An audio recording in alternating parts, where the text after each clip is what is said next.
From the headquarters of Telesur English in Quito, Ecuador, this is From the South. I'm Jose Daniel Lopez.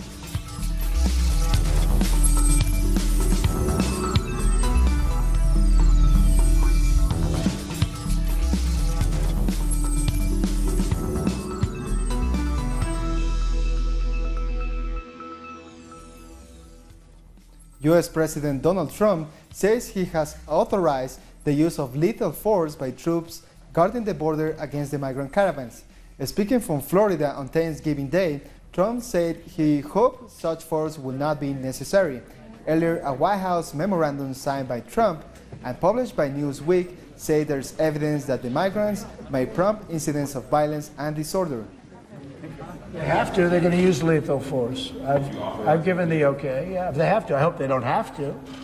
But, you know, you're dealing with a minimum of 500 serious criminals. So I'm not going to let the military be taken advantage of. I have no choice. Do I want that to happen? Absolutely not. But you're dealing with rough people. Trump also said that he will be prepared to see a government shutdown if Congress doesn't approve his request to fund border security, including a wall. Could happen, yeah, over border security. The wall is just a part of border security, a very important part, probably the most important part. But could there be a shutdown? There certainly could, and it will be about border security, of which the wall is a part. However, the U.S. Defense Secretary James Mattis already shut down media reports of military personnel on the Mexican border being ready to use force. He said the Department of Homeland Security never made this request. The Defense Secretary also said that military police can only temporarily detain people at the border if necessary. American President Donald Trump has sent... Despite these attempts at stopping the migrants, and almost 40 days since they left their homes, more migrants have arrived to Tijuana with the hope of starting a new life in the United States. Nearly 40 days and 40 nights after they left their homeland, they arrived at the border city of Tijuana. They walked more than 4,000 kilometers to reach their destination. When I realized we arrived to the border with Mexico and the U.S., I felt a relief. Just a couple of steps away from the wall that divides Mexico and the United States, migrants have sought refuge. They've survived a journey that is yet to reach its end. We are so close to the border, waiting for Trump to grant us permission to pass. We came here to look for a better future for our children, to work and have a new life. There are some people that have been in the city of San Diego for a week now, and desperation is starting to boil. Crossing the border is crucial to improving the future of all those who they left behind at home. I came to help my mother, who stayed in Honduras, to work and help her. Displays of solidarity have been countless. However, the more than 3,000 migrants who now comprise the caravan have also been hard hit by xenophobia. As we were walking here yesterday, a police officer said, "Get out of here, Hondurans." Then he cursed, but I didn't say anything bad. We are not here to disrespect them. Meanwhile, the Trump administration insists that U.S. military forces have been deployed in anticipation of what he has described as an invasion. Moving on to Argentina, where on Wednesday night, police shot and killed a member of the Confederation of Workers of the Popular Economy, or CTEP. His name was Ronald Orellana. He was killed outside Buenos Aires during a police operation to evict a group of people who wanted to take over land to build houses. Witnesses said Orellana was shot in the mouth and the back. Others were injured by rubber bullets and 4 people were arrested. Chile's Interior Minister Andrés Chadwick will be called to Congress to answer questions about the police killing of a young Mapuche man. With 61 votes in favor and 65 against, lawmakers approved a resolution which will allow questions to be posed to the minister. This is to take place during a lower house session on December 11. The opposition said it hopes this will serve to publicly clarify the police's role in the murder of Mapuche Camilo Cartillanca. Our correspondent in Santiago, Tiare Valenzuela, brings us more details about this case. On Wednesday, the National Police Chief went to Congress to answer questions made by human rights and Mapuche community commissions in regard to the timeline of events that led to the murder of Mapuche activist Camilo Cartiljonca. This case has outraged political movements and the Chilean people. The Mapuche have held several demonstrations with the support of Chilean citizens. Many people have marched in different parts of Santiago and throughout the country, in particular where Mapuche communities are located. Tomorrow, there will be more demonstrations in Santiago to demand justice and to reject the ongoing state violence against the Mapuche people. The trial of Panama's former president, Ricardo Martinelli, is set to resume on Thursday after he was suspended due to his health. The former president is accused of wiretapping opposition members during his administration. His sons have also been arrested in the United States. U.S. authorities confirmed that they were accused of bribery in connection with the Odebrecht case. Our correspondent in Panama City, Hugo Vera, has more. Panama Supreme Court suspended the hearing of the case against former President Ricardo Martinelli so he could be taken to the hospital for heart-related problems. Martinelli and his defense team say he's been suffering from ill health since returning to Panama to be tried for wiretapping members of the opposition during his administration. In June, he was hospitalized after the first hearing of his case and was supposedly diagnosed with arrhythmia. Since then, Martinelli has been falling sick during every hearing, with his defense team insisting he goes to a private hospital and that his rights are being violated. But after being treated on Wednesday, the court announced hearings will resume on Thursday afternoon, which are still in evidence presenting stage. Critics say this is due to flaws in the judicial system and a tactical defense team who want to stall the trial. Another criticism of the trial is the alleged backdoor negotiations with the victims of his crimes. Martinelli has reportedly offered each of them $75,000 to stand down as witnesses. He's considering running for mayor of Panama City and as a representative in the lower house for his party. On trial for espionage, yet still eligible to take part in elections and regain political power. Thank you, Hugo, for that report. Colombian authorities are banning Venezuelan migrants for setting up tents in different parts of Bogota. City officials have warned that several camps will only function for 3 months. They are hoping that in that time, the migrants will be able to find work and pay for their own accommodations elsewhere. Many migrants worry that they won't be able to find jobs until they can get work visas. Food and clothing donations are also banned because authorities reportedly don't want migrants to get accustomed to handouts. Staying in Colombia, it has been nearly 2 years since the government and the FARC signed a peace agreement. But in that time, social leaders are still being killed on a regular basis. Let's find out more in another installment of our series on the peace agreement. November 24, 2016, it's a historic day for all Colombians. It's the day that the peace accord between the FARC and the government was signed, right here at the emblematic Cristóbal Colón Theater. A continuación se realizará la firma del nuevo acuerdo de paz entre el gobierno de Colombia y The agreement on political participation, the second point of peace talks, was thought to be the most challenging. However, the FARC would eventually become the revolutionary alternative force for the Commons Party. And for the first time, the country saw members of the FARC take seats in the democratically elected Congress. It's a Congress we have never imagined, not even 8 years ago. And today, it is possible thanks to the end of the conflict with the largest guerrilla group in the country and in the wider continent. What has the transition from armed struggle to participation in the country's Senate mean for the country and combatants? It's been a central change in the policies of the country, because fundamentally, the participation of the FARC in the Congress, not only the participation of a political party, has been very important to the history of Colombia, to social sectors in the towns, those in the cities who are traditionally excluded. And to have that voice in the Congress, a voice which is different, an alternative voice, a voice that is familiar with the war, that knows the region, that knows the problems of the country, I think it's really good for the country's democracy. This is perhaps the most politically significant place in this country. The political participation point of the agreement, new political groups were encouraged to join forces. Regulations would also guarantee that there is an opposition, as well as the safety of different organizations, parties, and independent forces. Meanwhile, the murder of militants of the Patriotic Union Party are also part of the country's complex political history. Hundreds of people disappeared and thousands were killed. Among the victims, the father of José Antequera, one of the leaders of the party.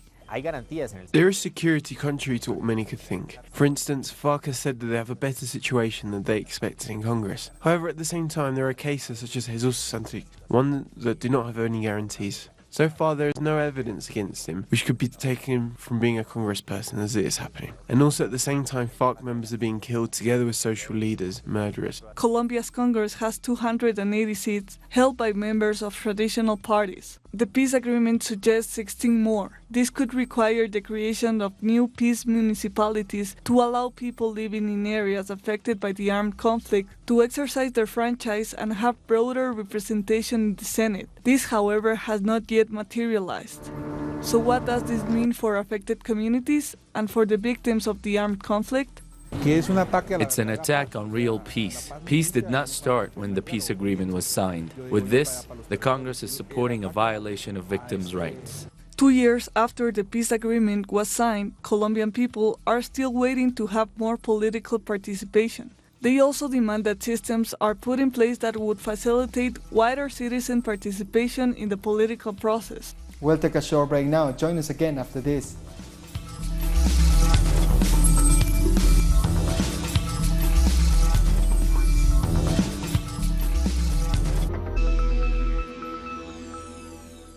Welcome back. The Cuban doctors from the More Doctors program in Brazil are expected to arrive to the island on Friday. Cuban President Miguel Díaz-Canel took to Twitter to welcome the doctors. He said, "We honor the men and women that made history in Brazil. Welcome home." And Spain's Prime Minister Pedro Sánchez is currently visiting Cuba in hopes of expanding trade and investment with the island. This is the first visit to Cuba by a Spanish leader in 32 years. He will hold talks in Havana with Cuban President Miguel Díaz-Canel. Sánchez is traveling with a delegation of executives from dozens of companies. They are expected to meet representatives of Cuba's private sector and inaugurate a Spanish-Cuban business forum.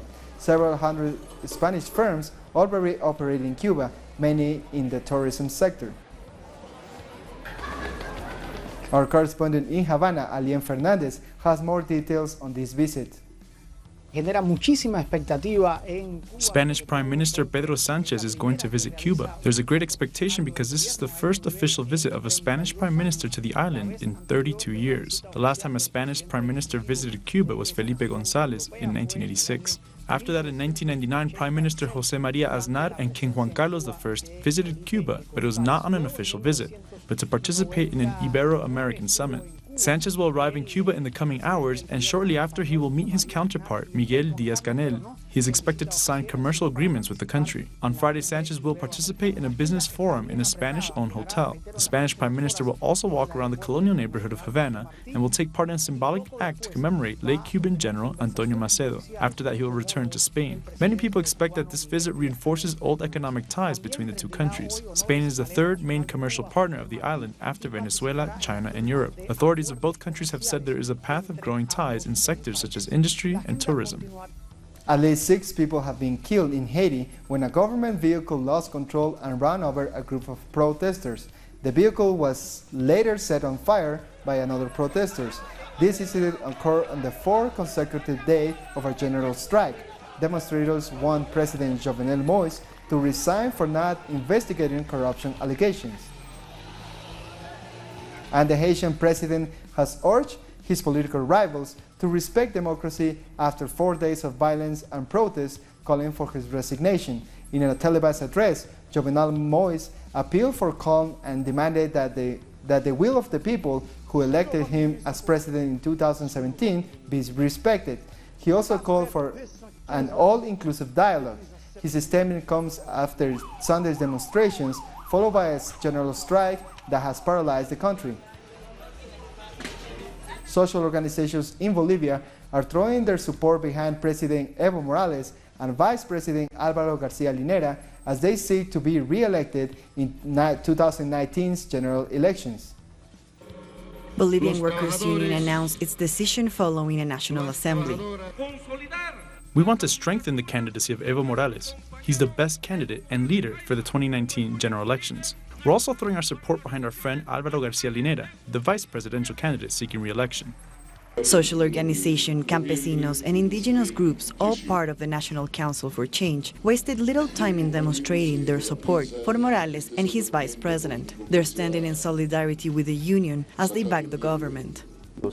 We, the campesino movement, have opted to have a political wing so we can't be joined to another political party. That is why the Bolivian Workers' Union also has taken that decision. García Linera had initially announced that he would not be seeking re-election, but it was President Evo Morales who requested that social organizations ensure that the vice president's decision is reviewed. It's the decision of the Bolivian Workers' Union. The most important organization of the working class has reached this decision. Meanwhile, President Morales called on social movements to discuss and come up with ideas that would help to secure the country's political future. This is going to be historic. I don't believe there's any other country in the world where the worker sector has come together to organize, discuss, evaluate, and come together to participate in democratic elections. These organizations are a kind of extended social cabinet for the government. General elections will be held at the end of next year, but right now the country is immersed in an early electoral campaign for primary elections. A former soldier has been sentenced in Guatemala to over 5,000 years in prison for his role in a massacre during the country's civil war. Santos Lopez was a member of a U.S.-trained counterinsurgency force. He was sentenced to 30 years for each of the 171 killings committed during the war. He received an additional 30 years linked to the killing of a child. And forensic anthropologists are exhuming the remains of more than 200 victims of a massacre during the country's civil war. The army had buried them under a school in the community of Trinitaria Ixcán. They are looking for the remains of the first inhabitants of this community. They were wiped out by the army in February 1982. The remains were left in this area, according to what the witnesses told us. Many of them put in a ditch, and later the ditch was buried under the school. The few witnesses who survived say that after the massacre, the army threw grenades on them to try to burn the bodies. When that didn't work, they decided to build a primary school on top of the grave to hide the evidence. In this case, they did everything possible to hide the evidence, to the point of leaving no one alive and no record of what was done. And then they built the school over the top. But in spite of all that, the evidence is here. It's a delicate task for the forensic anthropologists. They have to remove the earth millimeter by millimeter to recover the fragments of bone. We are only able to recover small fragments. We haven't found a single complete bone. They were burned, and later, when they built the school, we were told they drove heavy machinery over the grave. It's complex, painstaking work, but some families from nearby communities have gone to the exhumation, hoping to find their relatives who were kidnapped by the army. At last, we have the satisfaction of seeing some remains. We don't know if they belong to my dad or not, but at least it's something. And many families are in the same situation. They just don't know. The forensic experts have until December to complete their work. They must finish before the new school year begins. We'll be back in a minute. Stay with us.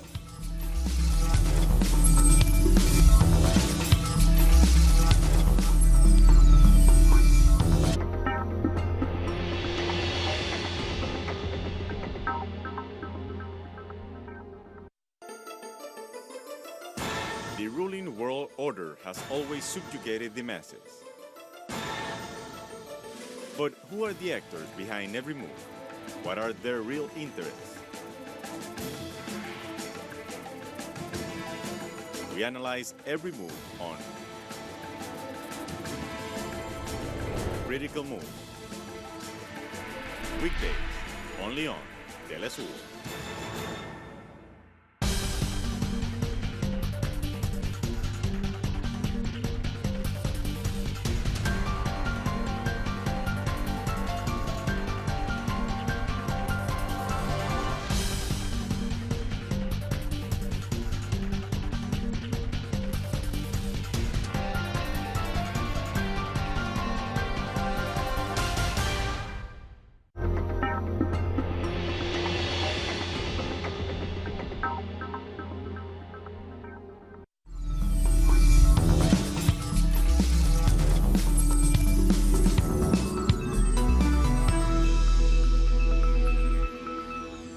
Welcome back.